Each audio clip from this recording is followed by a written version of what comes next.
I don't think it's fair that I'm following you, especially after what you just did there. But life is not always fair, but you have opportunities, right? And it's a pleasure to actually share something which seems to me like closing of a loop, closing of a cycle. It's an unusual story, and it's a good time to share it this month because it was 5 years ago this month when I was living in Dubai, and I was celebrating my birthday actually at a brunch in Al-Qasa, and I was smiling, but I wasn't happy. Actually, I was feeling dead inside, and my mind was full of worry because I wasn't sure what was going to happen next in my life. The friends that I were with, I was surrounded by amazing people, very generous, who were there showing me love on my birthday, but they were unaware of what was going on in my life because I was unable to leave the country. I couldn't travel for work. And what it meant was that the reason for that was I had a court case pending in Dubai. And later they would find out through the media, of all places, but at that time I didn't want to tell anyone. So I was really embarrassed about this court case. So what happened? The crime was a kiss in public in Dubai. Something similar to this. Oh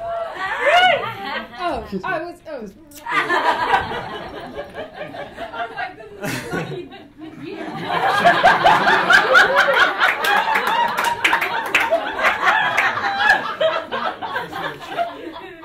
Thank you. Yeah, you should be careful. The punishment was 1 month in jail and deportation, which seemed excessive to me, so I appealed. And what happened was, a couple of weeks after my birthday, a journalist from The Sun Facebook messaged me and said that they wanted to share this story with in the newspaper. And I refused. I was like, okay, this thing is pending, and obviously I don't want to do anything to jeopardize the case, so I told them I wouldn't cooperate, but they said it's within their right to share the story in either case, and they used my Facebook profile picture to run a story which was called Kiss and Cell. Cell was jail, right? So it was at that moment that I realized that I had to tell more people about what was happening in my life. And that started with my parents, actually. And that was a very, very difficult call to make for them to understand and not be concerned. Of course they were concerned. So, I mean, there's many nuances to the story, but for the interest of time, I won't mention how many international journalists were at the court during the appeal, or that when I was hosting clients in our office, Sky News would be analyzing the case, or that when I called my dad to tell him that the appeal was adjourned for another date, he told me that he found it on the BBC. All of these things, it was a very surreal moment. It was an effect that was just so stunning. It was just unbelievable. And it was scary. I didn't have a chance to be excited by it because I didn't want any of that. I thought that the case was so small. But long story short, the way it manifested itself is I was handcuffed to this quite quiet and I'm assuming unshowered Pakistani gentleman. We were sitting in this police van on the way to the facility in the desert, and it's, you know, you see these things in the news and you're sitting in it and you just start to realize what is going on here. There's hardly any light coming in, and my mind at this point was free of worry because this thing had dragged on for maybe 6 months at that point in May 2010. My mind was free of worry. My heart was pretty still at that moment. I just thought that, okay, I'm going to go on a retreat for 23 days. And and my body was just shaking up and down as this car was going into the desert to the facility. And of course, when you get into jail, the first thing that inmates want to know is, what is the deed that you have done to be in prison? And I felt like exaggerating the truth because, you know, it's kind of a difficult one to explain. They actually have newspapers in jail and they knew about the case. You're squeamish. Listen, the point I want to get to, I'm going to tell you about, is some tools that really help me transform as a leader. I see this whole experience as a gift, one of the best gifts I've ever received in my life. I wouldn't be here today without that whole experience. But the point I want to get to is, I lost everything.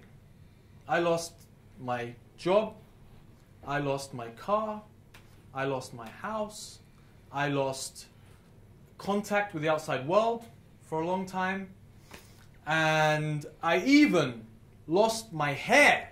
Because when you go into jail, even if it's for a few weeks, they make you shave your hair. So I had nothing to identify myself with. These are all of the things that I was attached to, including looking in the mirror and seeing a quiff or a hairstyle or whatever. And I lost it all. I didn't have any of it. And that is extremely scary, but also extremely liberating. Because it was in those 23 days in jail that I got real with myself. I asked myself some real questions. Questions I never asked in the previous 18 months that had been in Dubai. And I loved, by the way, the experience I had in Dubai. But I never asked myself questions. Real questions about my mission and my purpose, and how was my behavior aligned to my mission and my purpose. And you were talking a little bit about that as well. And it's true. A victim of a setback looks at the consequence, looks at the effect. And especially when it's so stunning, the easiest thing to do is feel like a victim. A leader looks at the cause. Why has this happened? How have I created this mess in my life? Even if it's exaggerated, even if it's whatever, I needed that wake-up call. I needed that shake. Otherwise, I would have perpetuated the same behavior. And I realized, asking myself those questions, I was a very different man to who I am today. I hadn't figured out my values. I hadn't realized who I was. I went to Dubai with the intention of creating a certain thing, and when I got there, I created something completely different, which was out of alignment with who I was, and I was certainly chasing money, and I was even more chasing tail, and I was very successful at that, but it wasn't my objective. It wasn't what I promised that I was going to do, and it took, in a way, this reality check to actually ask those questions that I wouldn't have asked otherwise. And I want to leave you with a couple of things. First of all, what if every setback is a sign for you to stand taller and stronger in your path, or to move you towards your real work? I believe every setback happens for a reason. And meaning is more important than happiness. Elliot said that in Inspired in January, and it's true. Meaning is more important than happiness. Sometimes you'll be happy, sometimes you'll be unhappy. Obviously, we try to move and transform unhappy to happy. But meaning, if you have meaning, your destiny will be guided. So you have to figure out, what is the meaning? What is the reason this is happening to me? And I created an empowering meaning. In that 23 days, I started to create a vision for my future as well, what I was going to do when I moved back to London. And I truly got grateful. I had nothing, but I moved to a place of being grateful, and I transformed, like you were saying, Tony, the core belief that I'm alive and I'm well simply by breathing. And that's my fundamental key way of transforming any negative emotion to a positive one. I was sitting there when you were talking, Tony, and my mind was saying, how am I going to follow this guy? And then I breathed and I remembered that I'm alive and I'm well. And if we realize that we're unlimited in terms of the energy that we can bring. We can be anything. We can be playful, we can be serious, we can be successful, you can be whatever you want. You can be creative, you can be constructive. Whatever energy you want, if you're open to it, let it flow through you. The first thing you have to do is be grateful. Once you're grateful, you can be anything from there. So it's important to be grateful.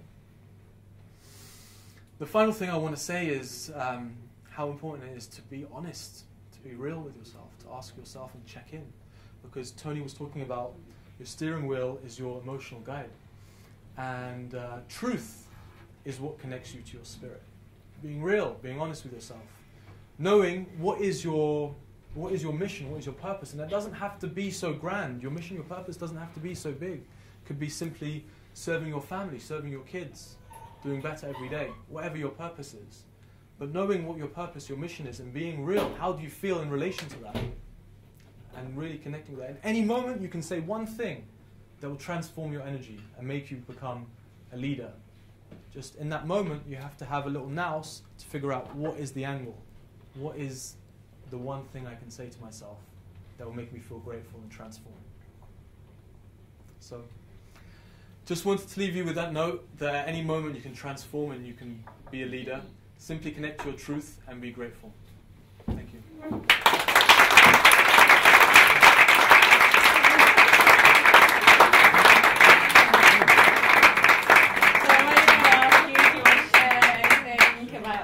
They know how to connect with us. You know how to connect with us, yeah. Yeah, all right.